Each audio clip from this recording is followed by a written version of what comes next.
Hello guys. हम लोगों ने क्लबिंग ऑफ इनकम चैप्टर शुरू किया था और आज थर्ड लेक्चर है इसका। क्लबिंग ऑफ इनकम सेक्शन 60 से लेकर के 64 तक के सेक्शन इसमें आते हैं। 64 as far as examination is concern सबसे ज़्यादा उपयोगी सेक्शन यही है। हम लोगों ने कल 5 पॉइंट पढ़े थे सेक्शन 64 के। अगर आप लोग को थोड़ा बहुत याद हो तो हम लोगों ने बात किया था कि अगर कोई असेट हम ट्रांसफर कर रहे हैं और उससे इनकम हो रही है तो वो टैक्सेबल हम जिस व्यक्ति ने ट्रांसफर करी उसके हाथ में करेंगे। पर उसके रिस्पेक्ट में हमने बात किया था कि अगर असेट ट्रांसफर कर रहे हैं हम स्पाउस को कर रहे हैं, सन्स वाइफ को कर रहे हैं, या किसी पर्सन को कर रहे हैं for the benefit of a spouse, किसी पर्सन को कर रहे हैं for the benefit of a son's wife. ये 4 पॉइंट हम लोगों ने बात किया था। कंपैरेटिव चार्ट बना करके हम लोगों ने कवर किया था इसको। फिर इसके बाद में माइनर चाइल्ड की इनकम के बारे में बात किया था और आज 64 का लास्ट टॉपिक अपन को खत्म करना है जिसमें क्लबिंग ऑफ इनकम हमारा खत्म हो जाएगा और आज ही हम सेट ऑफ कैरी फॉरवर्ड के रूल्स भी स्टार्ट कर देंगे। ठीक है, चलिए सो लिखना स्टार्ट करेंगे बेटा जी। सेक्शन 64 1 2। आपको अगर याद हो तो मैंने क्लॉजेस के बारे में बात किया था। Clause number 2, clause number 4, clause number 6, clause number 7, clause 8 और 1A, इस तरह से 6 सेक्शन का लिस्ट है। वैसे 64 बड़ा है पर as far as your academics is concern CS executive में हम लोग इन 6 चीजों के बारे में ही बात करेंगे। ओके, तो सर सेकंड वाले में क्या था? सर रेम्युनरेशन के बारे में बात करा था, याद आ रहा है? तो लिखिएगा साहब, when an individual is assessable in respect of remuneration of spouse। आपको सेक्शन ऐसा याद रखना है, रेम्युनरेशन ऑफ अ स्पाउस के रिस्पेक्ट में यहां पर बात की गई है। अब इसकी टोटल 4 कंडीशन है। पहले कंडीशन लिख लेते हैं और फिर उसके बाद समझते एक एक करके कंडीशंस। सर 4 कंडीशंस है इसकी। पहला, जो असेसी है वो इंडिविजुअल होना चाहिए, असेसी इंडिविजुअल होना चाहिए। उस असेसी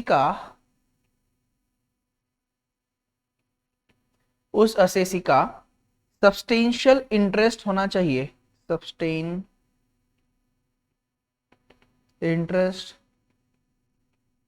होना चाहिए उस कंसर्न में,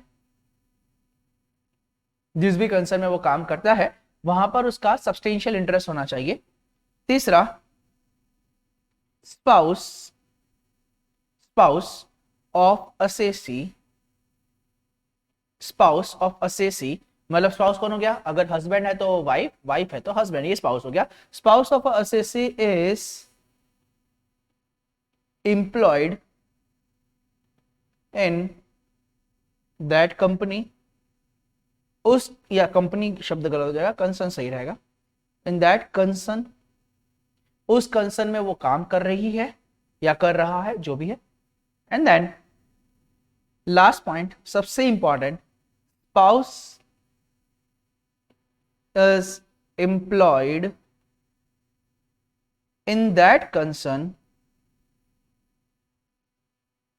without any technical or professional knowledge, without any technical or professional knowledge, without any technical और प्रोफेशनल नॉलेज। यहां पर ये बात करी अपन ने। सर जरा समझाओ ना क्या हुआ। एक आसान भाषा में आपको एग्जाम्पल के साथ समझा देता हूं। देखिए, से एक कंपनी है जिसका नाम है से ABCL limited, Amitabh Bachchan corporation limited, इस तरह का ये कंपनी है। अब ABCL में क्या हुआ कि साहब अभिषेक बच्चन काम करता है, यहां पर अभिषेक काम कर रहा है और साथ में ऐश्वर्या को भी यहां पर काम में रख दिया गया। ऐश्वर्या भी यहां पर एम्प्लॉयड है, ऐश्वर्या भी एम्प्लॉयड है। अभी ऐश्वर्या को इंप्लॉयड इस वजह से किया गया था क्योंकि अमिताभ बच्चन कॉर्पोरेशन लिमिटेड में sir Abhishek ji substantial interest hold करते हैं, ये सब्सटेंशियल इंटरेस्ट होल्ड करता है। Now the question is sir substantial interest क्या होता है? चलो पहले तो ये समझ लेते हैं सर सब्सटेंशियल इंटरेस्ट का मतलब क्या है। लिखेगा ये एग्जाम्पल बाद में लिखना, पहले आप लोग ये लिख लीजिए। पहला ये लिखिए सर सब्सटेंशियल इंटरेस्ट है क्या आखिरकार।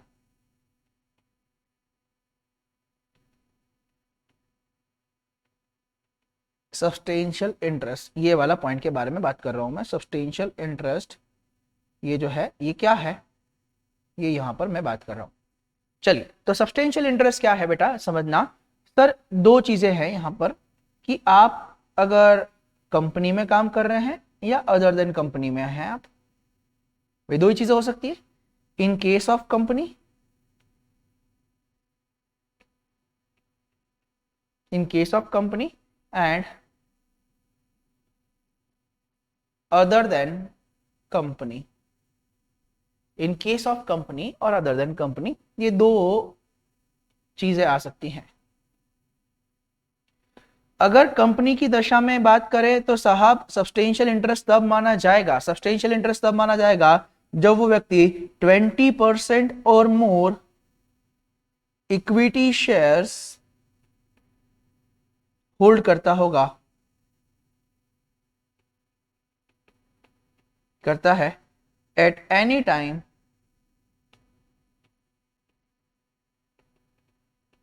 During the previous year. और अदर देन कंपनी में 20% का प्रॉफिट शेयरिंग रेशियो होना चाहिए, 20% PSR होना चाहिए at any time during the previous year. अच्छा अब 20% का बात है, मतलब एक अच्छा खासा प्रॉफिट परसेंटेज है सामने वाले के पास, या फिर अगर 20% का इक्विटी पावर है आपके पास में, मतलब एक मेजॉरिटी डिसीजन लेने में आप ही सबसे बड़ा वाइटल रोल प्ले करते हैं। तो आपका अगर सब्सटेंशियल इंटरेस्ट है और उसके चलते देखिए ये वाला क्वेश्चन फिर से आ जाता है, एबीसीएल लिमिटेड में अभिषेक का सब्सटेंशियल इंटरेस्ट था और उसके चक्कर में ऐश्वर्या को यहां पर नौकरी दी गई है। क्या ऐश्वर्या स्किल्ड पर्सन है? नहीं। विदाउट एनी टेक्निकल और नॉलेज या professional knowledge, without any technical और प्रोफेशनल नॉलेज उसे इंप्लॉयड किया गया। तो सर कॉमन सेंस वाली बात है कि आज अगर मैं अपनी वाइफ को अपनी कंपनी में रिक्रूट कर रहा हूं, समझना, अगर मैं आज मेरी वाइफ को मेरी कंपनी में रिक्रूट कर रहा हूं जहां पर मैं सब्सटेंशियल इंटरेस्ट होल्ड कर रहा हूं, मतलब मेजॉरिटी डिसीजन में मेरी बात चलती है, मैंने बोला कि अरे यार सारी सैलरी अगर मुझे मिलेगी तो मेरा but of best tax component higher हो जाएगा। एक काम करता हूं कि मेरी वाइफ को अगर रिक्रूट कर रहा है तो 5 लाख रुपए तक की मैं टैक्स की बचत कर सकता हूं। अभी मैंने है ना कि काम करा 5 लाख रुपए के आसपास का या फिर 6 लाख रुपया, इसका मतलब महीने का 50,000 रुपया मैंने उस व्यक्ति को, मेरी स्पाउस को डेलीगेट करवा दिया, ट्रांसफर करवा दिया। मान लो मेरी सैलरी है 15 लाख रुपए की, समझना है ना, मान लो मेरी सैलरी है 15 लाख रुपए की। चलिए समझते क्यों ये नियम बनाया गया। से अगर 15 लाख रुपए की मेरी सैलरी है, साल भर की 15 लाख की सैलरी है, तो 15 लाख के ऊपर अगर टैक्स निकालें तो 15 लाख के ऊपर टैक्स ऐसे निकल जाएगा कि पहले 10 लाख के ऊपर मुझे पता है 1,12,500 लगेगा, और अगले 5 लाख के ऊपर एट द रेट ऑफ 30% ये लगेगा 1.5 लाख रुपए का। टोटल जो टैक्स लगेगा पूरा 15 लाख पे ये लग जाएगा 1,62,500 का, सॉरी 2,62,500 का, 2,62,500 का मुझे टैक्स लगेगा। पर अगर मैंने ऐसा करवा दिया कि साहब 10 लाख रुपया तो आप मुझे दे दीजिए, ये अभिषेक को दे दिया, और 5 लाख रुपया मैंने बोला कि मेरी वाइफ को दे दीजिए, ठीक है। 5 लाख रुपया क्योंकि मेरी वाइफ को दिया हुआ है तो मेरी वाइफ का अलग से बेसिक एग्जम्पशन लिमिट कैलकुलेट होगा, है ना।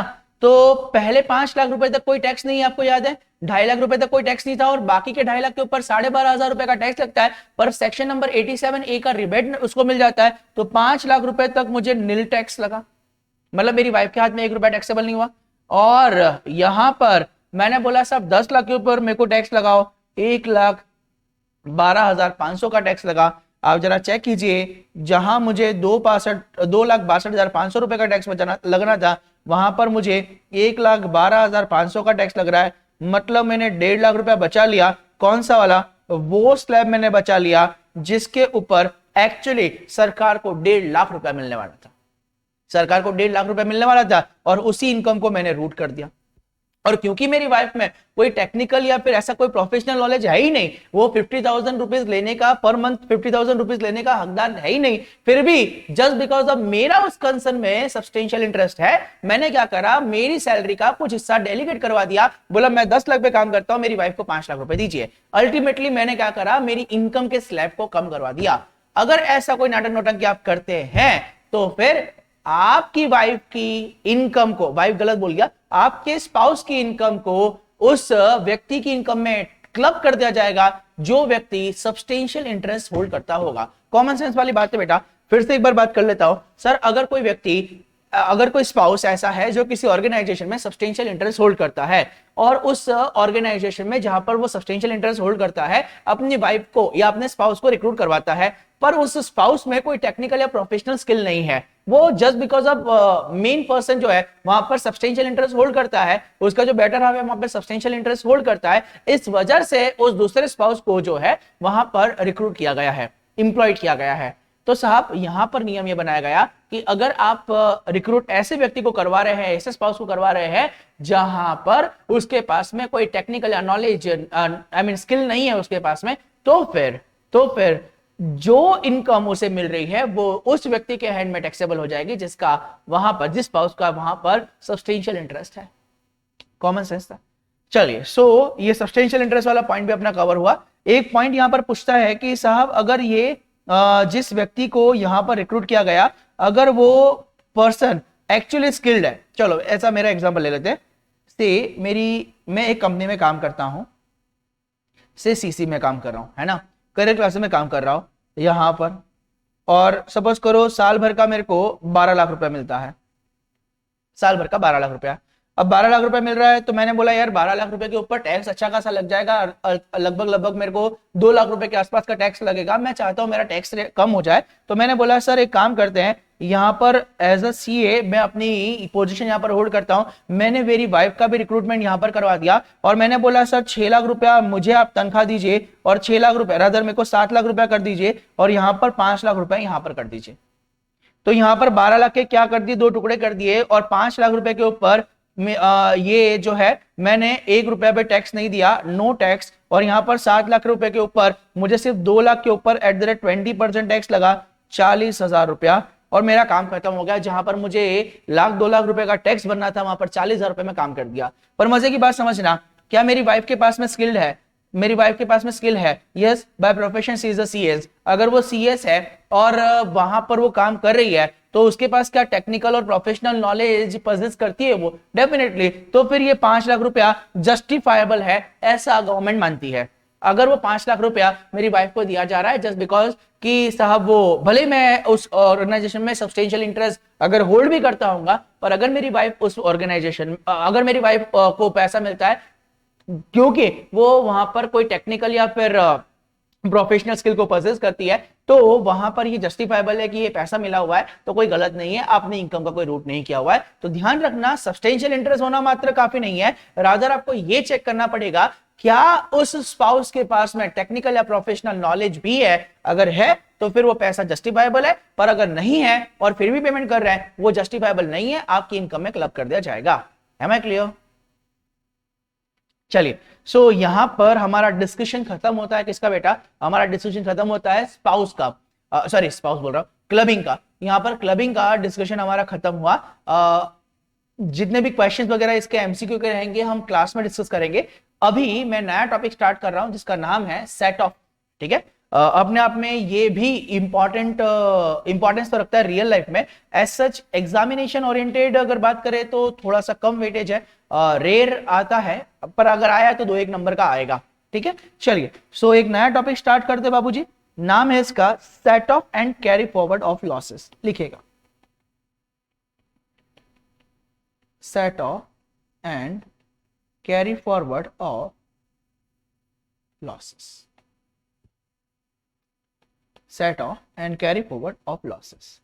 सर ये कहाँ से कहाँ तक है? 70 से लेकर के 80 तक के हैं, बट इतने ज्यादा अपन को एग्जाम के लिए पढ़ने की जरूरत नहीं है। मैं आपको बताऊंगा जितना जितना काम का है उतना उतना ही अपन को यहाँ पर पढ़ना है। सर आसान चैप्टर है, डैम इजी, सबसे पूरा इनकम टैक्स का अगर सबसे आसान कोई चैप्टर है सिर्फ यही है, सेट ऑफ कैरी फॉरवर्ड। चलिए बेटा, यहां पर मुझे दो शब्दों से आपको परिचय करवाना है। पहला है sir set of. Set of में मैं दो बातें करूंगा। यहां पर मुझे आपसे बात करना है इंटर सोर्स एडजस्टमेंट, यहां पर मैं बात करूंगा इंटर हेड एडजस्टमेंट्स और carry forward of the losses. ये तीसरा अपना टॉपिक रहेगा, कैरी फॉरवर्ड ऑफ लॉसेस। तो कैरी फॉरवर्ड कब करना है? सेट ऑफ में ये तीन टॉपिक के बारे में बात करना है, पहला, दूसरा और तीसरा। इसी चैनल में हम लोग बात करेंगे। सर सबसे पहले तो मुझे बताइए, ये आपने यहां पर एक शब्द लिखा हुआ है लॉसेस, ये लॉसेस का सेट ऑफ। चलो एक बात करते हैं अपन, और समझना बहुत आसान सा है टॉपिक। अगर आपने इसका कोर कंसेप्ट समझ लिया ना, चैप्टर अपने आप इतना आसान लगेगा आपको कि मजा आएगी इस चैप्टर में। से मैं एक बिजनेस कर रहा हूं, और एक बिजनेस है मेरा किराने का, मेरा एक और बिजनेस है जिसमें मैं पढ़ाता भी हूं। अभी किराने का बिजनेस में ना ऐसा हुआ कि मेरे जो नौकर वगैरह लोग थे जहां पर काम कर रहे थे, वो बहुत सारा सामान चुरा चुरा करके बाहर के बाहर ही वो लेके चले गए। मुझे पता नहीं चला, क्योंकि अक्सर ज्यादातर समय मैं अपनी एकेडमी में गुजारता हूं, तो वो वाला धंधा मैंने उनके भरोसे छोड़ रखा था, तो विश्वास था। पर वो किराने की दुकान पर देखा गया तो at the end of the year मुझे लॉसेस आए। मुझे पता चला कि साहब बहुत सारा माल जो है वो मेरे नौकर लोगों ने, सर्वेंट लोगों ने चुरा लिया है, और उसके कारण मुझे बहुत सारा बड़ा लॉस हुआ। किराने की दुकान से मुझे लॉस हुआ।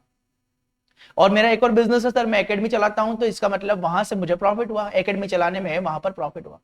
से लॉस हुआ था किराने की दुकान का, वो था 2 लाख रुपए का, और जो मुनाफा हुआ है मुझे एकेडमी चलाते हुए वो 10 लाख रुपए का है। और अब आज मैं अगर सोचता हूं कि नेट ऑफ अगर कर दिया जाए, मैं सोचूं कि मैंने धंधे से कितना कमाया, तो आप क्या बोलोगे? सर 10 लाख कमाया और 2 लाख गवाया, या फिर नेट ऑफ पूरे साल भर में धंधे से आपने 8 लाख रुपए कमाया, ऐसा बोलोगे? 8 लाख रुपए कमाया ऐसा बोलेंगे। इसका मतलब आपने क्या करा, जो 2 लाख रुपए था ना उसको आपने एडजस्ट कर लिया, सही मायनों में सेट ऑफ कर लिया। अच्छा, इसे सेट ऑफ कहते हैं। हाँ, तो क्या सर इनकम को भी सेट ऑफ करते हैं? इनकम को सेट ऑफ नहीं करते, इनकम को ऐड ऑन करते हैं। इनकम को ऐड ऑन किया जाता है और लॉसेस को सेट ऑफ किया जाता है। ध्यान से सुनना भाई, इनकम को ऐड ऑन किया जाता है। इसका मतलब सर अगर आप ये समझते कि किराने की दुकान से 2 लाख का मुनाफा हुआ और पढ़ाने से 10 लाख का मुनाफा हुआ, तो पूरे साल भर में मुझे 12 लाख का मुनाफा हुआ। सरकार मुझसे बोलती कि 12 लाख के ऊपर टैक्स देना पड़ेगा, क्योंकि 2 लाख रुपए का किराने की दुकान का और 10 लाख रुपए का आपके पढ़ाने से 12 लाख रुपए टोटल आपने कमाया। And when there is income there must be a tax, you have to pay the tax on 12 lakh rupees. मैंने बोला सर 12 लाख के ऊपर टैक्स चाहिए ना, लीजिए टैक्स। अगले साल क्या हुआ, 10 लाख रुपए का मेरे को एकेडमी से मुनाफा हुआ और 2 लाख रुपए का नुकसान हुआ। सरकार को मैं बोलूंगा सरकार 2 लाख के ऊपर नुकसान हुआ, क्या करो? सरकार ने बोला यहां पर दोनों को भिड़ाना पड़ेगा। अल्टीमेटली साहब देखो कर क्या रहे हैं अपन, एक ही चीज कर रहे हैं। सुनना, सिंपल मैथमेटिक्स से बेटा, देखो पहला ईयर नंबर 1, यहां पर मुझे प्रॉफिट होता है से, या फिर ऐसा लिख देता हूं मैं, बिजनेस नंबर 1 है मेरा और बिजनेस नंबर 2 है, और यहां पर लिखता हूं टोटल मैंने कितना कमाया, नेट ऑफ, है ना। अगर मैं बात करूं, या ये लाइन हटाओ, हाँ, अगर मैं बात करूं से मैंने बिजनेस नंबर 1 से 10 लाख रुपया कमाया था और 2 लाख रुपए मैंने यहां पर कमाया, तो पूरे साल भर में 12 कमाया। डन। अगर मैं बोलूं ईयर नंबर 2 में मैंने क्या किया था सर, दोनों को जोड़ दिया, है ना। अगले साल भी मैं जोड़ ही रहा हूं, पर अगले साल मैंने क्या करा, नेगेटिव प्रॉफिट आया, मतलब 2 लाख रुपए का माइनस का प्रॉफिट था। माइनस का प्रॉफिट मतलब लॉस ना। तो यहां पर क्या करूंगा बेटा, सर बचपन में पढ़ा था माइनस और प्लस ये दोनों आपस में जब भिड़ते हैं माइनस हो जाएगा, minus plus minus, that will be a minus. Income का नेट ऑफ होगा 8 लाख रुपया। सर इसका मतलब मैं जोड़ ही रहा हूं, पर क्योंकि लॉस को जोड़ना, लॉस को एड ऑन करना शब्द सही नहीं है, उस शब्द को अपन ने क्या बोल दिया साहब, हम आपसे सेट ऑफ करवाएंगे। Done, okay. तो सेट ऑफ के बारे में बात करा। अब जब मैंने बात किया सर मेरे को, सर आप ये बताइए कि सोर्सेज कितने हैं, कोई भी तरह का इनकम कमाने के सोर्सेस कितने हैं? आपने बोला सर मैं सैलरी से कमा सकता हूं, मैं हाउस प्रॉपर्टी से कमा सकता हूं, बिजनेस प्रोफेशन से कमा सकते हैं, कैपिटल गेन से कमा सकते हैं, या फिर कहीं कुछ ना मिला अदर सोर्सेस से कमा सकते हैं। ये 5 सोर्सेस हो गए। मान के चलो हाउस प्रॉपर्टी मेरे पास में 3 हाउस प्रॉपर्टी है। पहली वाली हाउस प्रॉपर्टी में मुझे लॉस हो गया, दूसरे में प्रॉफिट है, तीसरे में प्रॉफिट है। सरकार कहती है कि आप मुझे ये मत बताइए कि 3 हाउस प्रॉपर्टी में ऐसा ऐसा ऐसा ऐसा कुछ नाटक हुआ है, आप तो मुझे ये बताइए कि हाउस प्रॉपर्टी का नेट आपने कितना कमाया कितना गवाया। ठीक है, मान लो मेरे पास बिजनेस 4 बिजनेस है। सरकार मुझे बोलती है कि 4 बिजनेस में क्या क्या हुआ तुम्हारे पास? मैंने कहा लॉस हुआ है, प्रॉफिट हुआ है, लॉस हुआ है, प्रॉफिट हुआ है। सरकार बोलती है ये नाटक नौटंकी मत करो, आप मुझे ये बताइए कि बिजनेस प्रोफेशन से आखिरकार नेट ऑफ क्या हुआ है। पूरे बिजनेस को सबको जोड़ दो और आखिर में बताइए मुझे इस बिजनेस से क्या हुआ है। मान लो मेरे पास 3 प्रॉपर्टी थी, लॉन्ग टर्म प्रॉपर्टी, और उस लॉन्ग टर्म प्रॉपर्टी को बेचने पर मुझे कोई गेन हुआ और यहां पर एक पे लॉस हुआ। कैपिटल लॉस भी है, कैपिटल गेन भी है, कैपिटल गेन भी है। सरकार बोलती है मुझे इंडिविजुअल प्रॉपर्टी के बारे में जानकारी नहीं चाहिए, मुझे इतना बताइए नेट ऑफ अगर आप करते हैं तब जाकर के कैपिटल गेन हेड में कितना कुछ मुनाफा या घाटा बचता है, ये बताइए। सर आप क्या कर रहे हैं?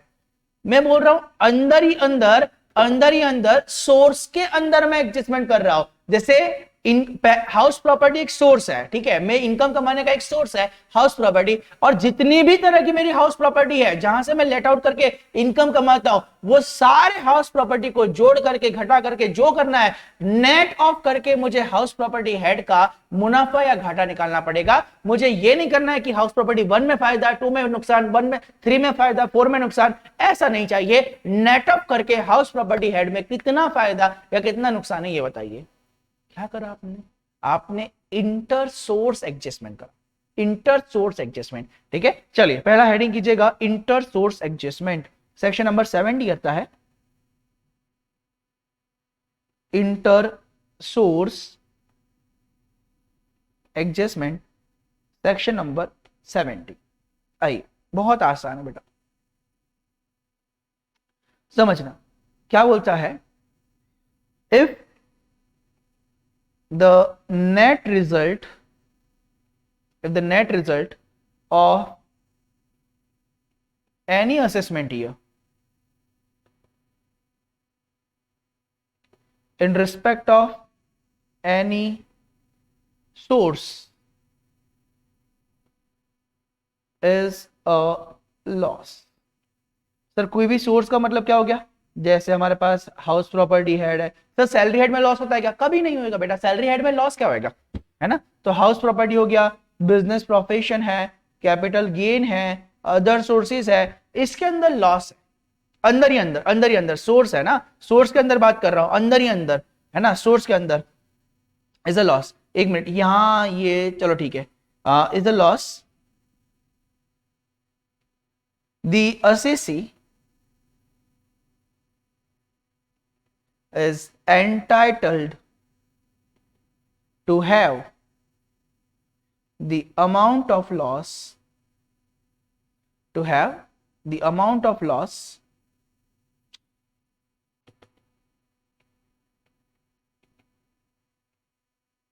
set off। Amount of loss को आप क्या करोगे? सेट ऑफ करोगे किसके against? Against his income from any other source of same head। ठीक है, एग्जाम्पल से और अच्छे से क्लियरिटी होगी। से हाउस प्रॉपर्टी हेड है, से house property 1, house property 2, house property 3। House property 1 में 2 लाख रुपए का फायदा है, यहां पर हाउस प्रॉपर्टी 2 में 3 लाख रुपए का नुकसान है, और हाउस प्रॉपर्टी 3 में 1,90,000 का प्रॉफिट है।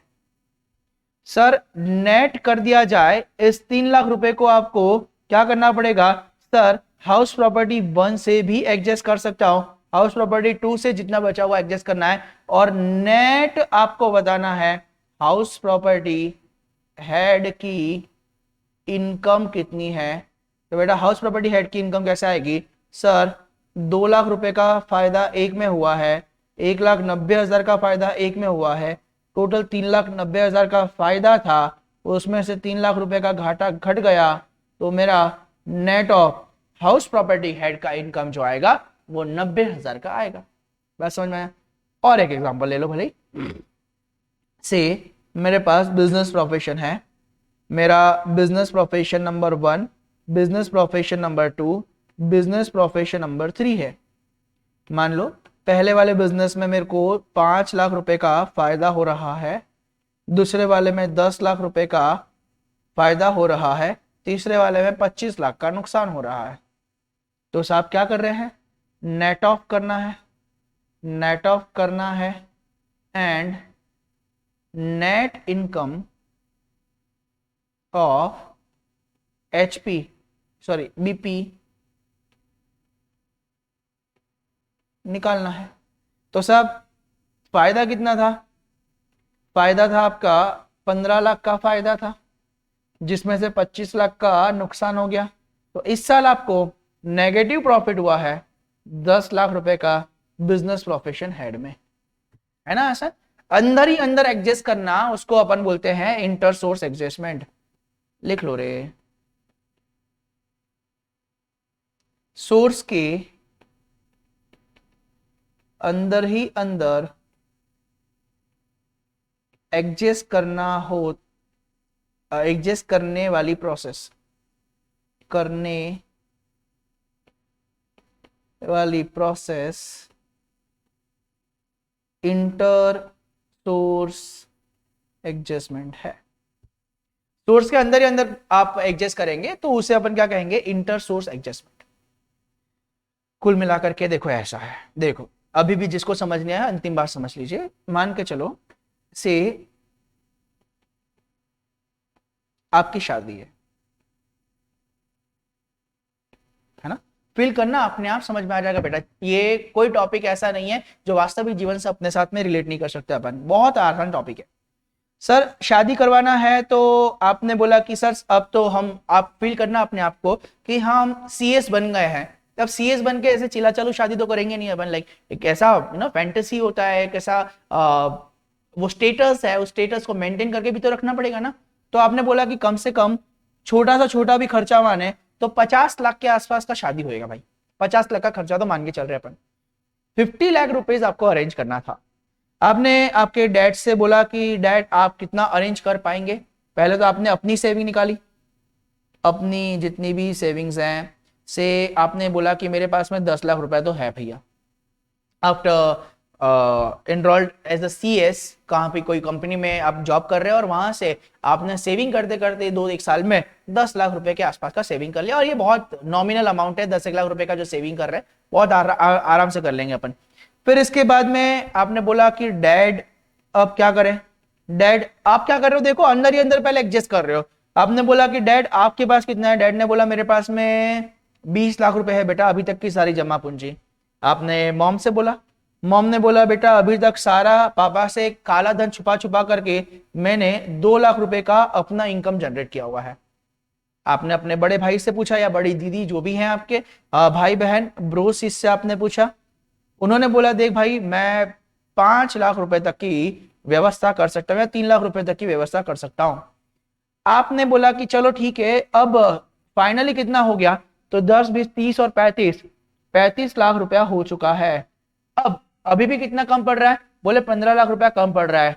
तो आप ये 15 लाख रुपया जो कम पड़ा हुआ है ये ही लेने के लिए आप अपने मामा, चाचा, ताऊजी, ताई जी जो भी है अड़ोसी पड़ोसी या जिनसे आपके संबंध अच्छे हैं उनसे आप बात करोगे क्या? पूरे 50 लाख के लिए बात करोगे? बोले नहीं। इसका मतलब जो घर ही घर में अरेंज हो सकता है उसके लिए बाहर क्यों जाना, इंटर सोर्स पहले कर लो, घर घर में आप आपस में एडजस्ट कर लो। अगर फिर भी लॉस बच जाता है तो फिर दूसरे के पास जाएंगे ना। मेरी बात समझ रहे हैं? अगर घर ही घर के अंदर एडजस्ट हो रहा है, वो इंटर सोर्स कर रहे हैं, फिर उस सोर्स के कारण भी अभी भी कोई उस हेड में लॉस बचता है, फिर किसी और हेड से अपन जाएंगे, बोलेंगे भैया मेरा लॉस आप एडजस्ट कर लीजिए, क्योंकि हम किसी एक असेसी का इनकम निकाल रहे हैं, हम कोई अलग अलग हेड का इनकम नहीं निकाल रहे, हम उस असेसी का टोटल ग्रॉस टोटल इनकम निकाल रहे हैं। और वहां पर ऐसा नहीं होगा कि हाउस प्रॉपर्टी से इतना कमाया और सैलरी से इतना कमाया ना, हम नेट करके बात करेंगे कि इस साल मैंने 10 लाख। अच्छा एक बात बताओ, आप लोगों ने जब भी टैक्स निकालना सीखा तो आपने ऐसा बोला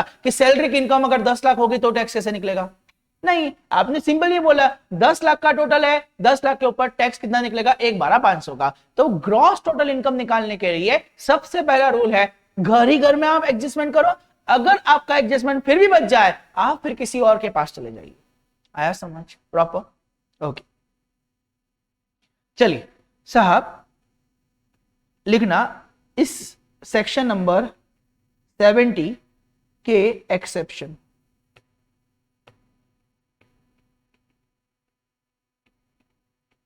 सेक्शन नंबर 70 के एक्सेप्शन है सर। एक्सेप्शन मतलब अंदर ही अंदर एडजस्ट नहीं करने दिया जाएगा आपको, अंदर ही अंदर एडजस्ट नहीं करने दिया जाएगा, ये नियम बोल रहा है। हमने अभी पढ़ा क्या? सेक्शन नंबर 70 बोलता है अंदर ही अंदर घर के घर में आप एडजस्ट कर लो। एक घर है आपका पूरा से हाउस प्रॉपर्टी नामक एक घर है, इस घर के अंदर ही अंदर आप एडजस्ट कर लो, पर ऐसे 5 आइटम होंगे जहां पर ऐसे 5 आइटम्स है जहां पर अंदर ही अंदर एडजस्ट करना भी मना है। अर्थात चलो पहले एक काम करते हैं, 5 आइटम वो लिख लेते हैं एंड देन फिर और डेप्थ में अपन समझते हैं क्या है। 5 आइटम। सर पहला आइटम कौन सा है? एक्सेप्शन का पहला आइटम। सर पहला आइटम है, पेन चेंज करता हूं, पहला आइटम है लॉस फ्रॉम स्पेक्युलेशन बिजनेस। जुआ सट्टा जो बोलते हैं अपन, स्पेक्युलेशन, जुआ सट्टा। अभी मैं आपको स्पेकुलेशन का डेफिनेशन बताऊंगा, स्पेकुलेशन क्या है चीज, बट फिलहाल के लिए अभी मान के चलती है स्पेकुलेशन बिजनेस का लॉस। दूसरा आ गया बेटा loss from specified business. Sir कहीं तो पढ़ा था specified business, section 35 AD. Okay 35 AD याद है? 2007, 2007 के बाद 2009, 2010, 2011, 12, 14, 17, इस तरह से अपन लोगों ने याद किया हुआ था पूरा। ठीक है, loss from a specified business. फिर इसके बाद में आ गया लॉन्ग टर्म कैपिटल लॉस। ये अंदर घर ही घर में एडजस्ट नहीं हो सकता, लॉन्ग टर्म कैपिटल लॉस। चौथा loss from owing and maintaining of race horses। देखो दो चीजें हैं, पहला है सर घोड़ों को जब घोड़े दौड़ रहे हैं तब उसके ऊपर बैटिंग करना, उसको बोलते हैं बैटिंग करना। मतलब जो बैटिंग कोर्ट है वहां पर आप घोड़ों को दौड़ते हुए देख रहे हो और आप बोल रहे हो कि 8 नंबर का घोड़ा जीतेगा या फिर 7 नंबर का जो हॉर्स है वो जीतेगा। तो ये क्या करा आपने? बैटिंग करा किसके ऊपर? हॉर्स रेस के ऊपर बैटिंग करा, betting on a horse race. ये बात अलग है। पर कोई लोग जो है ऐसा, अगर आप लोगों ने एक मूवी देखा है रेस, एक मूवी आया था सैफ अली खान का, अगर आप देखते हो तो वो पूरा है ना क्या करता है, अलग अलग ब्रीड के बहुत सारे हॉर्सेस है उसको ऑन करता है और मेंटेन भी उनको करता है, ताकि वो जो बेस्ट ब्रीड की हॉर्स होंगे ना उनको वो रेस में उतार पाए। इस तरह से कुछ है। तो अगर आपको लॉस हो रहा है, किससे लॉस हो रहा है sir? Owning and maintaining of a race horses से। ऐसी एक्टिविटी जो कि ओन करना और मेंटेन करना ऑफ अ रेस हॉर्सेस, अगर उस एक्टिविटी का लॉस है तो भैया आपस में अंदर घर ही घर में आपको एडजस्ट करना नहीं दिया जाएगा। And then last 5th point लिखेगा लॉसेस। अच्छा हाँ, इसके लॉसेस तो ये अलग कलर की पेन से लिखना, इसके लॉसेस सेट ऑफ ही नहीं हो सकते आपस में कभी भी, इसके लॉसेस सेट ऑफ ही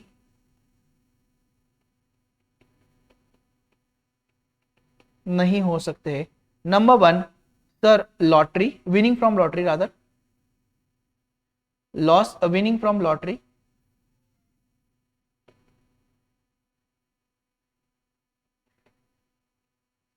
दूसरा क्रॉसवर्ड पजल,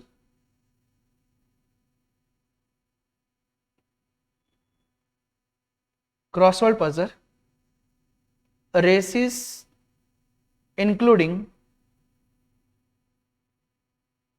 horse race, है ना, चौथा card game,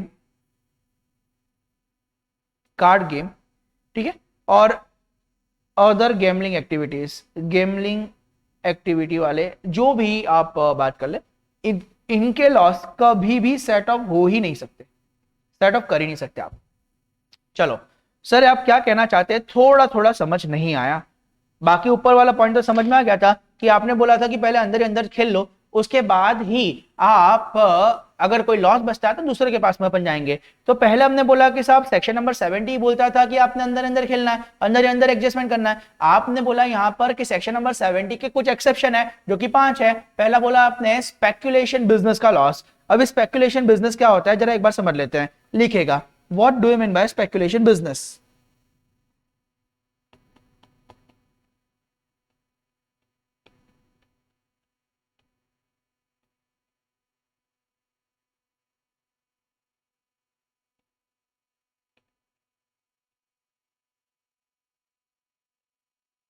what do you mean by speculation business. Sir speculation business क्या है, तो ये बोलता है कि सर स्पेकुलेशन बिजनेस का मतलब है अगर आप परचेस या सेल करते हैं किसी स्टॉक का, शेयर्स का, कोई कमोडिटीज का, है ना, किसी स्टॉक शेयर्स कमोडिटीज का आप परचेस सेल करते हैं विदाउट टेकिंग एक्चुअल डिलीवरी,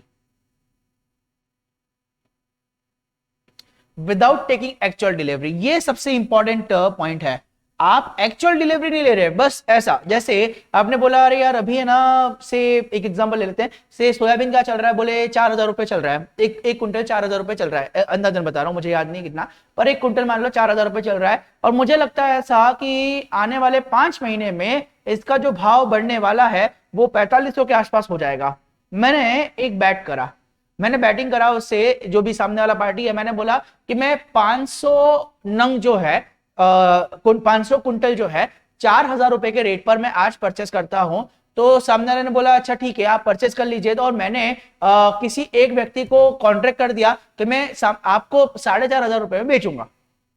अभी हुआ क्या, मैं ना एक्चुअली में डिलीवरी लेने वाला हूं, ना एक्चुअली में डिलीवरी प्रोवाइड करने वाला हूं, ना तो डिलीवरी लूंगा ना डिलीवरी दूंगा। मैंने क्या बोला 4,000 रुपए का ये जो चीज है ना, अगर 4500 रुपए हो गया तो 500 रुपए का जो एक्चुअल डिफरेंस है ना वो ले दे करके सेट ऑफ कर लेंगे हम। डब्बा व्यापार जो बोलते हैं ना, मैं एक्चुअल डिलीवरी लेने पर नहीं काम कर रहा हूं, मैं क्या कर रहा हूं, मैं सिर्फ ऐसा उसका प्राइस डिफरेंस तेजी मद्दी खेल रहा हूं। जैसे आप लोगों ने कभी आपके मॉम डैड के मुंह से ऐसा सुना होगा कि तेजी मद्दी हम खेलते हैं कि सस्ते में परचेस करते हैं महंगे में बेचते, पर वो डिलीवरी लेते हैं। अगर मैं ऐसे ही डिलीवरी वगैरह नहीं लेना है, तेजी मद्दी फिर भी खेलना है कि 4,000 का चीज 4500 में आएगा, मैंने 4500 में अभी से सौदा कर लिया, जो भी घट बढ़त होएगी उसके ऊपर मैं जो भी एडजस्टमेंट होगा वो कर दूंगा, उसको मैं बोलता हूं स्पेकुलेशन। इसके अलावा और कोई स्पेकुलेशन नहीं होता है यहां पर।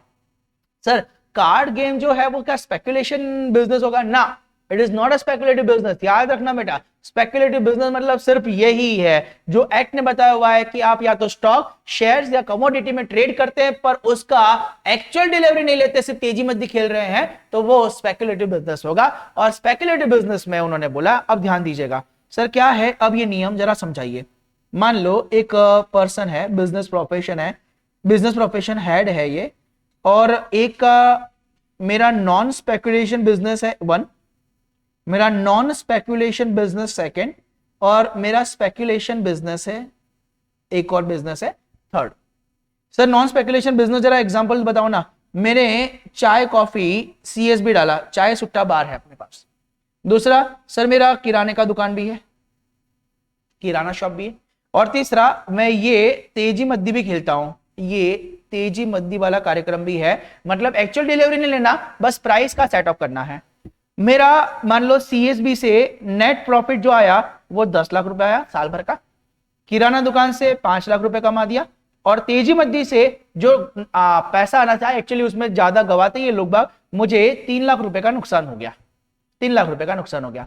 सरकार ने पहले कहा था क्या कि बिजनेस प्रोफेशन हेड का नेट ऑफ करके बताओ। अगर मैं नेट ऑफ बोलूं तो मेरे जेब में कितना आया था सर, 15 आया था, पर 3 चले गया, 12 मेरी जेब में आना चाहिए था। सरकार को भी यही पता है ये 12 आना चाहिए था, पर सरकार ने बोला ना, ये जो स्पेकुलेशन बिजनेस है ना, इसको आप अंदर ही अंदर सेट ऑफ नहीं करेंगे। बात समझे? ये जो स्पेकुलेटेड बिजनेस है ना, इसे सेट ऑफ करने की अनुमति नहीं है। यूजुअल में क्या करता था, 10 lakh plus 5 lakh minus 3 lakh equal to 12 lakh करता था। सरकार ने बोला ना मुन्ना ना, ये 3 लाख रुपया एडजस्ट नहीं होगा और हम आपकी इस इनकम को 15 लाख ही मानेंगे। सर ये 3 लाख रुपया क्या होएगा, आगे कैरी फॉरवर्ड मारेंगे अपन इसको। स्पेक्युलेटिव बिजनेस की इनकम को सिर्फ स्पेक्युलेटिव बिजनेस के प्रॉफिट से ही एडजस्ट कर सकते हैं। फिर से क्या बोला, स्पेक्युलेटिव बिजनेस की इनकम को स्पेक्युलेटिव बिजनेस के प्रॉफिट से ही एडजस्ट कर सकते हैं, आप आपस में इसको नहीं भिड़ा सकते। ये नियम आया समझ में? क्या बोला सर, स्पेक्युलेटिव बिजनेस की जो लॉस है उसको इंटर सोर्स एडजस्टमेंट का फायदा नहीं मिलेगा।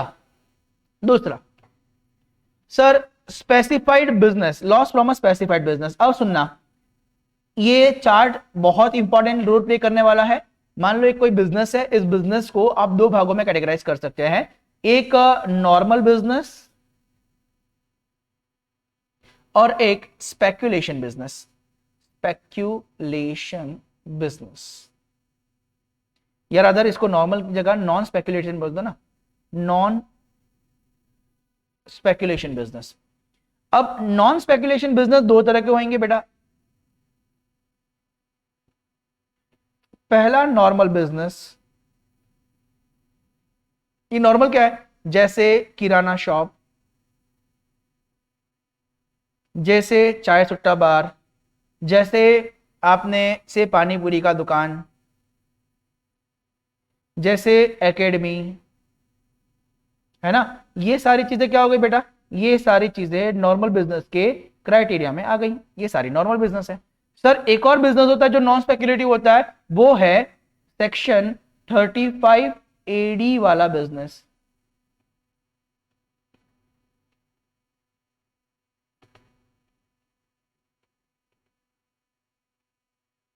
सेक्शन 35 AD वाला बिजनेस, आप इसको, ये दोनों ही अपने आप में नॉन स्पेक्युलेटिव बिजनेस है। उसने बोला कि साहब ये जो नॉन स्पेक्युलेटिव बिजनेस में कौन सा सेक्शन 35 AD का है। अब जरा ऐसा समझिए कि मेरे पास में मान लो बिजनेस प्रोफेशन की बात करें तो मैं स्पेक्युलेशन पे काम ही नहीं करता, मैं नॉन स्पेक्युलेशन पे काम कर रहा हूं। मेरा नॉन स्पेक्युलेशन बिजनेस में एक बिजनेस है किराना का, एक पानीपुरी, एक एकेडमी का बिजनेस है, और मैंने 100 बेड वाला मैंने क्या करा, एक हॉस्पिटल भी ओपन कर दिया। आपको अगर याद हो तो 100 बेड वाला हॉस्पिटल अपन पढ़ा था सेक्शन 35 AD में। हाँ जी, तो ये 35 AD वाला है। अब बेटा जी उसमें लॉस हो गया यार, लॉस क्यों होगा, अभी से एकदम से बिजनेस नहीं चला मेरा। इसमें मुनाफा है, प्रॉफिट है, इसमें लॉस है। पानीपुरी वाले बिजनेस में मेरे को लॉस हो गया, और एकेडमी वाले में मुनाफा है, और इस वाले में भी लॉस है। सरकार कहती है कि आप इन तीनों का आपस में एडजस्टमेंट कर लीजिए। ये जो नॉर्मल वाले बिजनेस है, नॉर्मल बिजनेस है, इसका आपस में इंटर सोर्स एडजस्टमेंट हो जाएगा, इंटर सोर्स एडजस्टमेंट हो जाएगा। पर ये जो बिजनेस है कौन सा वाला, 35 AD वाला, 35 AD वाले को इंटर सोर्स एडजस्टमेंट करने का अनुमति नहीं देंगे। समझ में आ रहा है ना बेटा? सिंपल सा बात कर रहा हूं। पहला सर हम लोगों ने बात किया था अंदर ही अंदर एडजस्टमेंट करना, सोर्स के अंदर ही अंदर घूमना, उसे हम कहेंगे क्या बेटा, उसे हम कहेंगे इंटर सोर्स एडजस्टमेंट। पर सेक्शन नंबर 70 में ही 5 एक्सेप्शन दे दिए गए कि इनको इंटर सोर्स करने का अनुमति नहीं है। ये इसमें भले ही लॉस होएगा, पर ये अपने ही जैसे कोई और धंधे से या जिस सोर्स में, जिस घर में ये बिलोंग करते हैं उनसे ये काम नहीं करवा पाएंगे, अर्थात सेट ऑफ नहीं करवा पाएंगे। तो हमने बोला सर ऐसे कौन कौन से हैं। पहला है, उन्होंने बोला कि आप अगर स्पेक्यूलेशन वाला बिजनेस का लॉस है तो आप नॉन स्पेक्युलेटिव बिजनेस से सेट ऑफ नहीं कर सकते। और दूसरा, अगर आपके पास में कौन सा है स्पेसिफाइड बिजनेस का लॉस है, आप इसे भी इंटर सोर्स एडजस्टमेंट के थ्रू सेट ऑफ नहीं कर सकते। इसके अलावा तीसरा पॉइंट बेटा जी, अगर मैं कैपिटल गेन की बात करूं तो मेरे पास में दो तरह के गेन होते हैं, एक लॉन्ग टर्म और एक शॉर्ट टर्म गेन होता है। लॉन्ग टर्म गेन और शॉर्ट टर्म गेन होगा। अगर लॉन्ग टर्म गेन है तो लॉन्ग टर्म लॉस भी तो हो सकता है LTCL, और लॉन्ग टर्म कैपिटल गेन है तो शॉर्ट टर्म कैपिटल लॉस भी तो हो सकता है। ये बड़ा भाई जो है ना रिजिड है, लॉन्ग टर्म बड़ा भाई है, ये रिजिड है, बोलता है कि भैया मुझे ना इंटर सोर्स एडजस्टमेंट करना है, मुझे इंटर सोर्स एडजस्टमेंट नहीं करना है। हाँ STCL ये इंटर सोर्स एडजस्टमेंट कर सकता है, याद रखना STCL का इंटर सोर्स एडजस्टमेंट पॉसिबल है, पर LTCL का इंटर सोर्स एडजस्टमेंट की मनाही की गई है। लॉन्ग टर्म कैपिटल लॉस का इंटर सोर्स एडजस्टमेंट नहीं हो सकता। लॉन्ग टर्म कैपिटल लॉस का इंटर सोर्स आपस में कैपिटल गेन हेड में वो एडजस्ट नहीं हो पाएगा। लॉन्ग टर्म कैपिटल लॉस का इंटर सोर्स एडजस्टमेंट नहीं हो सकता। ठीक है, क्वेश्चन करेंगे ना तो और अच्छे से आप बखूबी समझ पाएंगे। इसके अलावा फिर आता है चौथे नंबर पर loss from activities of owning and maintaining of race horses. Owning and maintaining of race horses वाली एक्टिविटी से अगर आपको कोई नुकसान है तो बेटा आपस में उस एक्टिविटी के अलावा और कोई एक्टिविटी से आप सेट ऑफ नहीं कर सकते। जैसे ये एक्टिविटी जो है ना अपने आप में अदर सोर्सेज की एक्टिविटी है, अगर आप अदर सोर्सेज वाला काम अदर सोर्सेज वाले हेड में आप आ रहे हैं और आपको ये लॉस हो रहा है, सरकार ने इसका इंटर सोर्स एडजस्टमेंट करने का अनुमति नहीं दिया हुआ है। तो loss from the activity of owning and maintaining of a race horse, इसका आप इंटर सोर्स एडजस्टमेंट नहीं कर सकते। एंड देन लास्ट सर अगर आपने लॉस करा हुआ है किससे, सर आप लॉटरी से आपको लॉस हुआ है, सर क्रॉसवर्ड पजल से लॉस हुआ है, सर आपको कार्ड गेम से लॉस हुआ है, कोई भी तरह का गैम्बलिंग एक्टिविटी से आपको लॉस हुआ है, ये लॉस कभी भी जीवन में सेट ऑफ हो ही नहीं सकते। इन लॉसेस को सेट ऑफ नहीं करेंगे। सरकार क्या खतरनाक नियम बोलती है अगर इनकम कमाई, हमारा हिस्सा है 30% का, कि कैजुअल इनकम कहलाता है। जिन लोगों ने अदर सोर्सेज पढ़ा हुआ याद होगा बेटा, इनकम में अदर सोर्सेज में दो भाग पढ़ते थे, normal income, casual income. Casual income के ऊपर 30% का टैक्स रेट होता है फ्लैट। 1 रुपया भी कमाया तो 30% सरकार का है बेटा, 1 रुपए का भी आपको अलग से डिडक्शन नहीं दिया जाएगा। 1 रुपया भी कमाया 30% का आपको टैक्स लग जाएगा। तो साहब ये कैजुअल इनकम की इनकम हुए, सरकार बोलती है हमारा हिस्सा। अगर लॉस हुआ सरकार बोलेंगे क्यों करा ऐसा, गंदे बच्चे, ऐसा नहीं करना चाहिए था तुमको, ऐसा तुमको शर्म नहीं आती है कि ये गैम्बलिंग वैम्बलिंग वाली एक्टिविटी ना करे अपन। इनकम हो गई, लाओ हमारा हिस्सा, क्योंकि when there is income there must be a tax. Income पे ऊपर टैक्स तो ले लेंगे, पर लॉस हुआ तो एडजस्टमेंट नहीं देंगे। आया समझ में? 5 चीजें एक बार जरा रिकॉल करते हैं। सेक्शन नंबर 70 खत्म हो चुका है। सेक्शन नंबर बहुत आसान है ना, दिमाग में बहुत आप कूल होकर के बैठो ना, अपने यहाँ सारी चीजें लर्न हो जाएगी, पूरी जिम्मेदारी मेरी। और एग्जाम में स्ट्रेट अवे क्वेश्चन आते हैं, वो बोलेंगे कि loss from the speculation business, क्या इसका इंटरसोर्स एडजस्टमेंट हो सकता है? आंसर इज नो, खत्म। ऐसे ऐसे क्वेश्चन बनेंगे। चलिए बेटा, सेक्शन नंबर 70 क्या बोलता है? सेक्शन नंबर 70 होता है ये कि आप इंटर सोर्स एडजस्टमेंट पहले कीजिए। हमने बोला इंटर सोर्स एडजस्टमेंट मतलब अंदर ही अंदर, घर के अंदर जितने भी एक ही जैसे बिजनेस है उन सभी को आपको आप उसमें जो भी प्रॉफिट या लॉस है उसको एक साथ सेट ऑफ करके बात करिए। तो अंदर ही अंदर सेट ऑफ करना उसको बोलते हैं अपन इंटर सोर्स। और 5 ऐसी जगह है जहां पर इंटर सोर्स करने की अनुमति नहीं दी है। 5 ऐसी जगह है जिसे इंटर सोर्स करने की अनुमति नहीं दी गई है।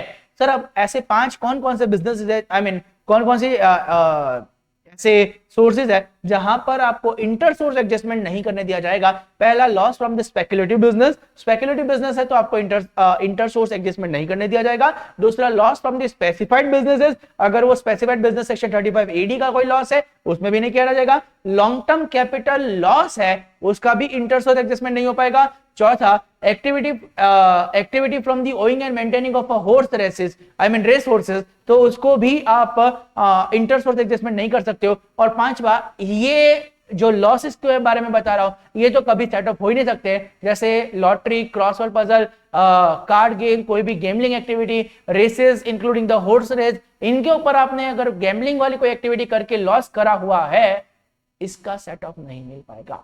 क्या मेरी बात समझे? 5 याद हो गए। पांचों लर्न हो गए ना बेटा? एक बार फिर से मेरे साथ में दोहराओ ना, कौन कौन सा है? आप लोग बोलते जाना मेरे साथ साथ में, मुझे सब पता चल रहा है आप कौन बोल रहे हैं कौन नहीं। हाँ चलो बताइए जरा, section number 70 inter source adjustment. Inter source adjustment, उसमें बोला घर के घर में अंदर अंदर आप खेल लो पहले, पर वो बोलता है कि नहीं 5 जगह आप नहीं खेल पाएंगे, 5 लोग आप बाहर है, आपको ये अनुमति नहीं दी जाएगी। सर कैसे, कौन कौन से 5? पहला loss from the speculative business, दूसरा sir loss from the specified business of the section number 35AD, तीसरा लॉन्ग टर्म कैपिटल लॉस, चौथा sir loss from the activity of owning and loss from the activity of owning and maintaining of race sources, और पांचवा sir इनका तो कभी भी आप set off कर ही नहीं सकते, लॉटरी, क्रॉसवर्ड पजल, इसके अलावा card game, races including the horse race, या फिर और कोई गैम्बलिंग एक्टिविटी, जो भी है इनका कभी सेट ऑफ नहीं हो सकता। इनकम कमाएंगे तो सरकार को देना पड़ेगा, पर लॉस होगा तो सेट ऑफ नहीं करने देंगे। ये हो गया आपका सेक्शन नंबर 70, जिसमें आपने बात किया इंटरसोर्स पर। कुछ 2-3 बातें इंपॉर्टेंट पॉइंट है वो एक्स्ट्रा अपन लिख रहे हैं, लिखेगा एक्स्ट्रा पॉइंट या फिर important point.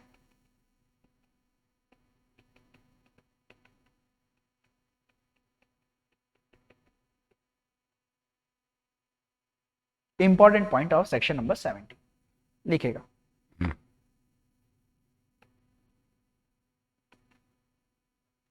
Any other laws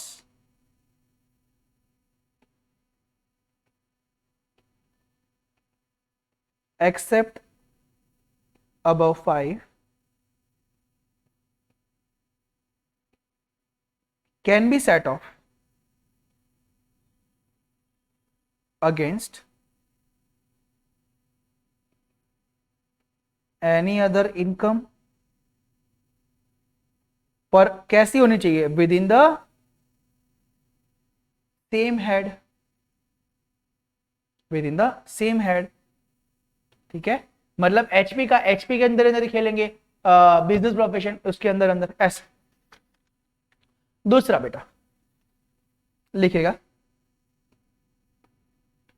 loss from house property,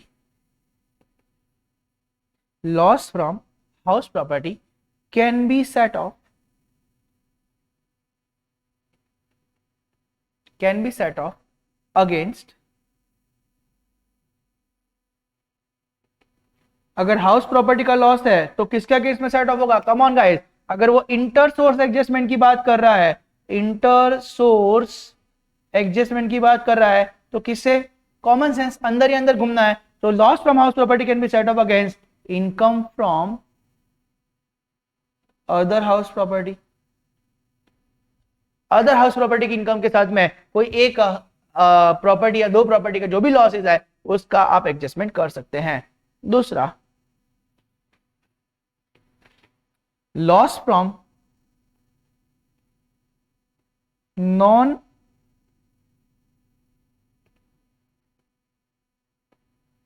speculative business, loss from non-speculative business can be set off against। अब ध्यान दीजिएगा बेटा जी, ये सारी चीजें इंपॉर्टेंट पॉइंट इसीलिए लिखवा रहा हूं क्योंकि एग्जाम में ऐसे ही क्वेश्चन सीधे सीधे पूछ रहे हैं। Can be set off against, याद रखना, can be set off against income from, income from non speculative business की बात कर रहे हैं अपन, नॉन स्पेक्युलेटिव बिजनेस की बात कर रहे हैं, तो set off against the income from speculative business,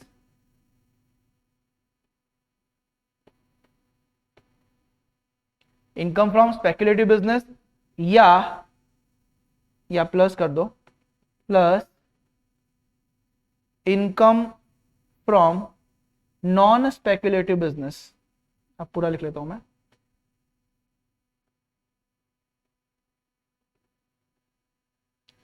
income from non speculative business. अरे सर ये क्या हो गया? हाँ वही तो समझा रहा हूं बेटा। चलो तो अगर ब्रॉडर सेंस में आप ये समझो कि आपके पास में बिजनेस, मैंने अभी बोला था ये चार्ट बहुत काम लगेगा आपको बेटा, बिजनेस। अच्छा एक मिनट, मैंने नॉन स्पेक्युलेटिव, चलो ठीक है, चलो एक काम कर लो, दोबारा एक और चार्ट बना देंगे इसमें। फिर यहां पर मैंने बनाया था sir non speculative, non speculative, और यहां पर मैंने क्या बनाया था sir speculative. Okay sir, non speculative में दो लोग आते हैं, कौन कौन बेटा? नॉन स्पेक्युलेटिव में दो लोग आते हैं, याद करो कौन कौन बताया था? एक तो आपका नॉर्मल नॉर्मल बिजनेस आता है, और एक आता है सेक्शन 35 AD वाला, और स्पेक्युलेटिव बिजनेस हो गया। ठीक है, अगर लॉस इसका है, यहां का लॉस है, बादल थोड़ा बड़ा करना पड़ेगा, हाँ, अगर लॉस नॉर्मल बिजनेस का है, नॉन स्पेक्युलेटिव बिजनेस का है, तो नॉन स्पेक्युलेटिव बिजनेस का loss can be loss of non speculative speculative bracket में नॉर्मल बिजनेस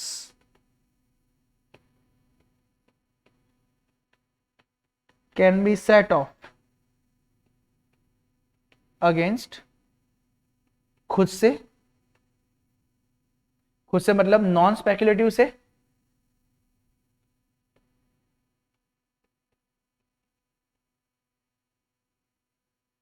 और दूसरा स्पेक्युलेटिव बिजनेस इनकम से भी, नॉन स्पेक्युलेटिव बिजनेस इनकम और स्पेक्युलेटिव बिजनेस इनकम, इन दोनों से वो सेट ऑफ हो सकता है ना, यही चीज इंपॉर्टेंट है बेटा। क्या सेक्शन 35 AD को अपन ने, ये स्पेसिफाइड बिजनेस होता है बेटा, क्या इसके लॉस को एडजस्ट कर सकते हैं अपन? याद करो, क्या क्या इसके लॉस को एडजस्ट किया जा सकता है? Answer is no. Loss of specified business, loss of specified business cannot be adjust, loss of specified business cannot be adjust in inter source exception में। आपको याद है ना, स्पेसिफाइड बिजनेस के लॉस को आप इंटर सोर्स एडजस्टमेंट में adjust नहीं कर सकते ना, तो loss of specified business can not be adjust in inter source adjustment. And speculative business की बारे में भी यही होएगा बात। क्या बात करेंगे यहां सर? यहां बात करेंगे loss from speculative business cannot be adjust in inter source adjustment. So this is the whole chart.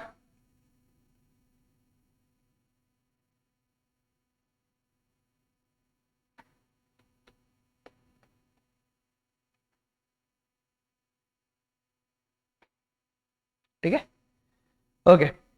इसके अलावा शॉर्ट एक कैपिटल गेन के बारे में बात कर लेते हैं अपन।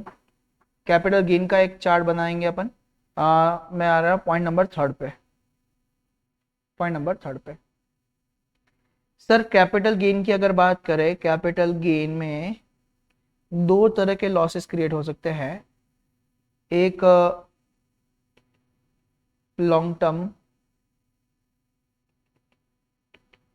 कैपिटल लॉस और दूसरा शॉर्ट टर्म कैपिटल लॉस। अभी शॉर्ट टर्म कैपिटल लॉस जो है ना, loss of short term capital loss can be set off against, sir खुद से भी हो सकता है शॉर्ट टर्म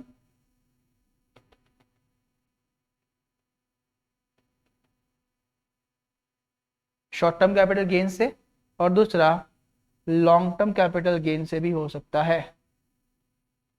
बट आपको याद है ना, लॉन्ग टर्म कैपिटल लॉस को इंटर सोर्स एडजस्टमेंट की अनुमति नहीं है, इसे इंटर सोर्स एडजस्टमेंट की अनुमति, मतलब परमिशन, अनुमति नहीं है, इसे इंटर सोर्स एडजस्टमेंट नहीं करने देंगे अपन। ठीक है,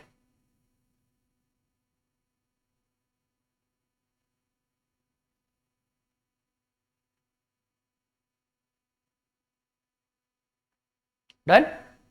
चलो थर्ड वाला पॉइंट अपना कंप्लीट हुआ। फोर्थ नंबर का पॉइंट अपन बात कर रहे हैं। पॉइंट नंबर 4, अगर इनकम फ्रॉम पर्टिकुलर सोर्स, अगर वो एग्जम्प्ट है तो फिर देन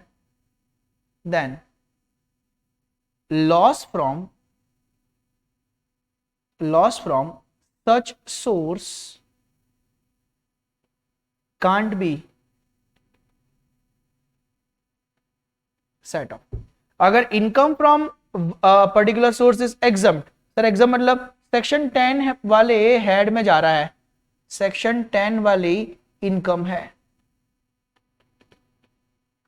अब उसमें मान लो कोई लॉस आ गया, तो बेटा इनकम के ऊपर हमें कोई टैक्स मिलता नहीं था, अब आपने लॉस हुआ तो आप बोल रहे सेट ऑफ करने दे दूसरे हेड से, दूसरे सोर्स से, नहीं करने देंगे। अगर इनकम एग्जम्प्ट है तो साहब उसका लॉस कभी किसी से इंटर सोर्स में नहीं जा पाएगा।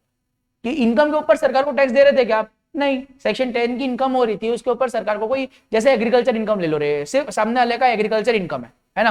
अब जिन लोगों ने एग्रीकल्चर इनकम पढ़ा होगा उनको पता है अगर सिर्फ एग्रीकल्चर इनकम है वही एग्जम्प्ट है। अगर एग्रीकल्चर का जरा सा भी बिजनेस का इनकम होगा ना, इनडायरेक्ट टैक्सेशन लगता है ना। आपको पूरा प्रोसेस मैंने समझाया था।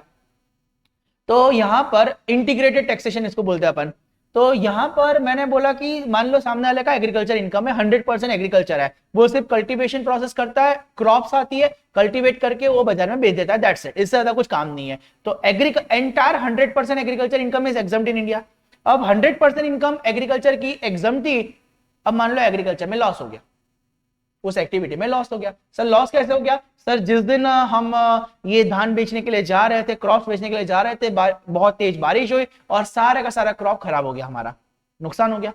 सरकार को हम बोल रहे नुकसान हो गया, लाओ बेनिफिट दीजिए। हम बोलेंगे अगर एग्रीकल्चर इनकम आप कमाते क्या हमें टैक्स देते? Answer is no, agriculture income is exempt in India. तो अगर उसके ऊपर लॉस हुआ है तो कोई सेट ऑफ का बेनिफिट दूसरे हेड की इनकम के साथ में नहीं करने देंगे। आया समझ? चलिए पांचवा लास्ट पॉइंट, क्या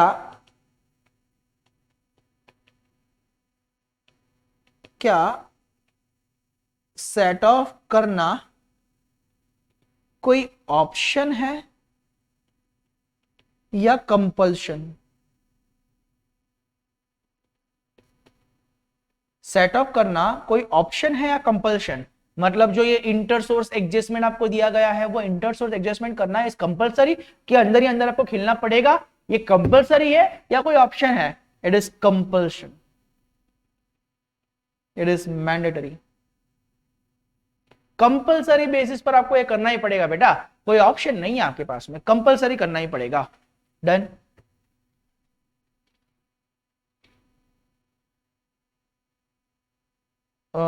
बाकी तो मैंने सारा चीजें लिख दिया है। हाँ तो एक क्वेश्चन ही आता है, एक क्वेश्चन अच्छा है दिमाग में है। चलो पॉइंट नंबर 6 लिख करके कर ही लो। लिखिए पॉइंट नंबर 6, आपने बोला loss from speculation, loss from speculative business, इसे आप इंटर सोर्स एडजस्टमेंट नहीं करने देंगे, तो फिर इस लॉस का सेट ऑफ कैसे होगा?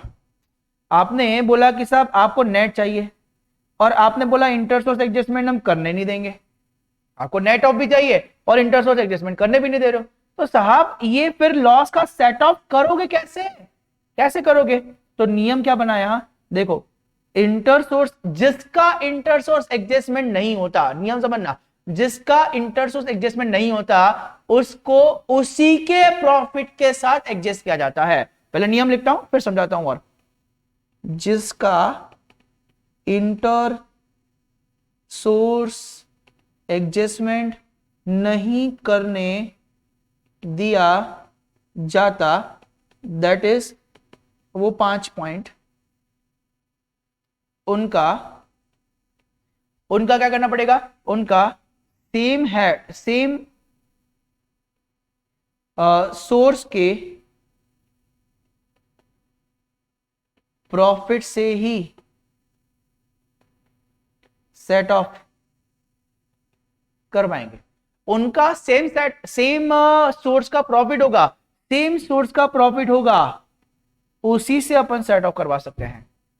ठीक है, जैसे सर यहां पर क्या बोला था, आपने बोला था loss from the speculative business. अब इसको आप दैट इज लिखेगा, that is loss from the speculative business, loss from the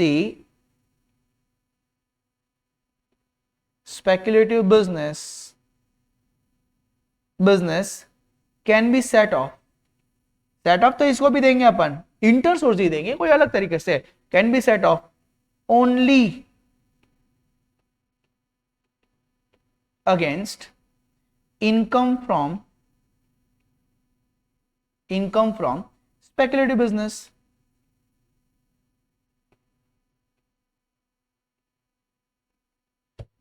बोलो महारथियों, समझ आया? स्पेकुलेटिव बिजनेस को आप इंटर सोर्स नहीं करने दे रहे, स्पेकुलेटिव का और कोई इनकम है क्या, उसके साथ सेट ऑफ करवा दो, चलेगा? समझ आया? लॉस फ्रॉम से लॉन्ग टर्म कैपिटल लॉस है, एक और एग्जांपल से लॉन्ग टर्म कैपिटल लॉस है, तो उसका सेट ऑफ कैसे होगा? चलो अब बताओ, क्या लॉन्ग टर्म कैपिटल लॉस, क्या वो 5 एक्सेप्शन में? हाँ, वो 5 एक्सेप्शन वालों के लिए क्या बोला था, आपको अंदर ही अंदर खेलना अनुमति नहीं है, इंटर सोर्स एडजस्टमेंट नहीं करने देंगे। तो सर कैसे सेट ऑफ करवाएंगे? उसी हेड की, उसी सोर्स की इनकम के साथ। लॉन्ग टर्म कैपिटल लॉस हुआ है ना, लॉन्ग टर्म कैपिटल गेन के साथ सेट ऑफ करवाएंगे। तो उसका set of only long term capital gain से ही होगा, लॉन्ग टर्म कैपिटल गेन से ही होगा। चलो आइए साहब, यहां पर सेक्शन नंबर 70 आपका खत्म होता है, पर अभी मुझे नहीं लगता कि इतना अच्छा सा ग्रिप आपका आया होगा। मैं रैपिड फायर खेल रहा हूं आपके साथ में, है ना? अब दिमाग लगाइएगा साहब। चलो, क्या कभी सैलरी हेड में नुकसान हो सकता है? सैलरी हेड में मेरा सैलरी लेना रह गया, ये कोई बंदा होता है क्या कि सैलरी लेना रह जाए उसका? नहीं रहे, वो अपना नुकसान कभी नहीं लेगा। सैलरी हेड में कोई नुकसान नहीं होता, और यूजुअली आप सैलरी हेड में नुकसान बुक भी नहीं कर सकते। चलिए, तो सैलरी हेड छोड़ दो, हाउस प्रॉपर्टी हेड। क्या हाउस प्रॉपर्टी हेड को इंटर सोर्स एडजस्टमेंट की अनुमति है? बोलता है हाँ, इंटर सोर्स एडजस्टमेंट कर सकता है। मतलब अलग अलग हाउस प्रॉपर्टी का आपस में खेल खिलाना है, जो प्रॉफिट और लॉस होएगा उसका सेट ऑफ करवाना है। ओके, दूसरा तो मतलब हाउस प्रॉपर्टी हेड की बात कर लो। चलो फटाफट जल्दी से मैं यहां पर समरी बना दे रहा हूं सेक्शन नंबर 70 का। पहला, एचपी हेड है, क्या इंटर सोर्स अलाउड है? इंटर सोर्स अलाउड है, हाँ, यस, इंटर सोर्स अलाउड है। हाँ, तो मतलब आपस में खेल सकते हैं क्या? हाँ, अगर आपस में खेल सकते हैं तो यहां पर अगर आप से एक हाउस प्रॉपर्टी में लॉस है, एक में प्रॉफिट है, एक में लॉस है, तो क्या करेंगे? आपस में तीनों को भिड़ा करके नेट ऑफ जो होगा वो करेंगे। ओके, दूसरा, सर बिजनेस प्रोफेशन की बात करें। बिजनेस प्रोफेशन की जब भी बात निकलेगी बेटा, इस दुनिया में जब भी बिजनेस प्रोफेशन की बात निकलेगी, हम दो बातें करेंगे। सर आप या तो नॉन स्पेकुलेटिव बिजनेस करते होंगे या फिर आप स्पेकुलेटिव बिजनेस करते होंगे।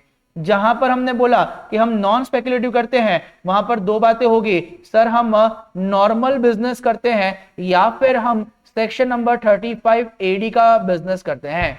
अब ध्यान से सुनना बेटा, नॉर्मल बिजनेस पर इंटर सोर्स एडजस्टमेंट अलाउड है, ध्यान रखिएगा, यहां पर इंटर सोर्स एडजस्टमेंट अलाउड है।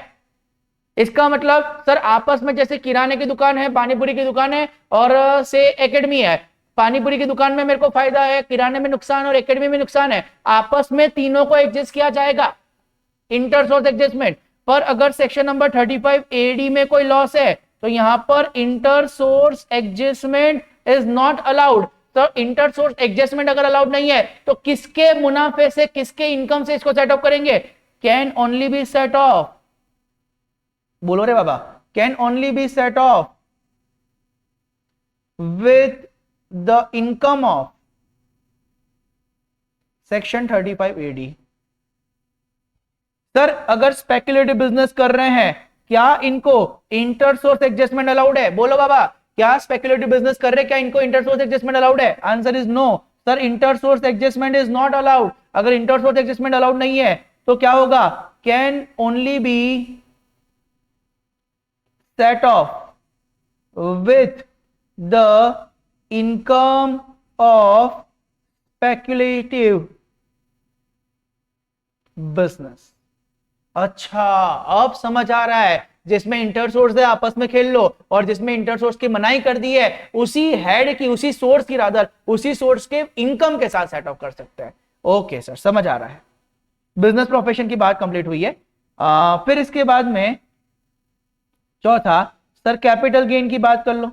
जब जब भी इस दुनिया में कैपिटल गेन की बात होती है तो बेटा दो लोग आ जाते हैं, एक होगा उसका लॉस की अगर बात करें, कैपिटल गेन हेड में लॉस, कैपिटल गेन हेड में जो लॉस आएगा वो या तो लॉन्ग टर्म कैपिटल लॉस होगा या शॉर्ट टर्म कैपिटल लॉस होगा, शॉर्ट टर्म कैपिटल लॉस होगा।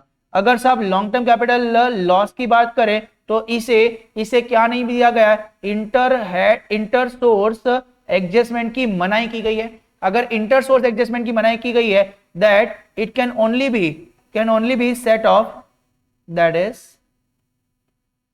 It can only be set off, बोलो ना आगे, with the income of LTCG long term capital gain की इनकम के साथ में ही वो सेट ऑफ हो सकते हैं। पर बाबू बताओ ना, क्या इसको अनुमति है इंटर सोर्स एडजस्टमेंट का? हाँ, inter source adjustment is allowed, that is STCL can be set off with number 1 short term capital gain से सेट ऑफ कर लो, number 2 long term capital gain से भी सेट ऑफ कर सकते हैं। आया समझ? और द लास्ट पॉइंट सर, ये भी एक अच्छा चार्ट आएगा अदर सोर्सेज का। अदर सोर्सेज में दो तरह का, रादर तीन तरह का बात करेंगे अपन। लिखिए, अदर सोर्सेज में तीन तरह की बात करूंगा मैं। या एक मिनट, अरे यार क्या हो रहा है इसको। हाँ, पहले तो दो कांटे बना लो सर, नॉर्मल इनकम और कैजुअल इनकम। कैजुअल इनकम, जो नॉर्मल इनकम है बेटा, इसमें दो बातें आएंगी, income from owing and maintaining of race horses और income other than from owing and maintaining of race horses। ठीक है। और कैजुअल इनकम, ये इनकम कौन सी होती है? जैसे लॉटरी, क्रॉसवर्ड पजल, फिर betting, card game, races including horse race, including, ये सारी इनकम हमारी कैजुअल इनकम होती है। अब क्या बोला गया सर? बोला गया कि income from owning and maintaining of a horse race. अगर इस इनकम की बात करूं, ये क्या बन गया रे? हाँ, अगर इस इनकम की बात करूं बेटा, तो ये वाली इनकम के ऊपर inter source adjustment is not applicable. Inter source adjustment इसके ऊपर नहीं मिल पाएगा। That is it can be, बोलो ना, it can be set off against It can be set off against only with the income of owing and maintaining of resources. अगर इसमें loss है तो ये बात कर लिया अपन ने. अगर income other than from the owning and maintaining of a horse race है, अगर ये कारण है तो बेटा जी यहां पर इंटर सोर्स एडजस्टमेंट अलाउड है. इंटर सोर्स एडजस्टमेंट यहां पर अलाउड है. इंटर सोर्स एडजस्टमेंट यहां पर अलाउड है.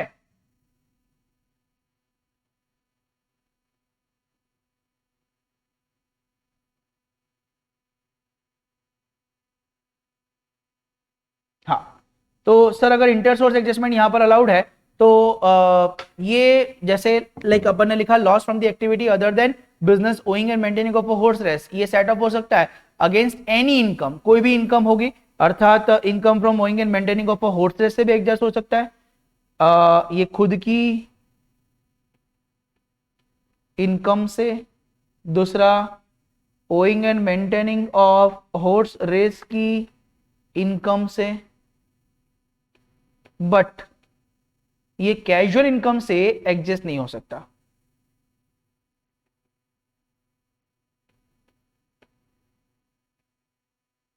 बट कैजुअल इनकम से सेट ऑफ नहीं हो सकता. इसको एक काम करते हैं अपन, हाईलाइट करके अलग लिखते हैं. इसको रेड में भी लिख, नहीं रेड नहीं है, इसको इससे लिख देता हूं और इसको हाईलाइट भी कर लेता था. ये सबसे इंपॉर्टेंट यही है कि कैजुअल इनकम से अपन इसको सेट ऑफ नहीं कर सकते, और यहां पर कुछ भी हो जाए सब सेट ऑफ ही नहीं कर सकते. कुछ भी हो जाए सेट ऑफ ही नहीं हो पाएगा.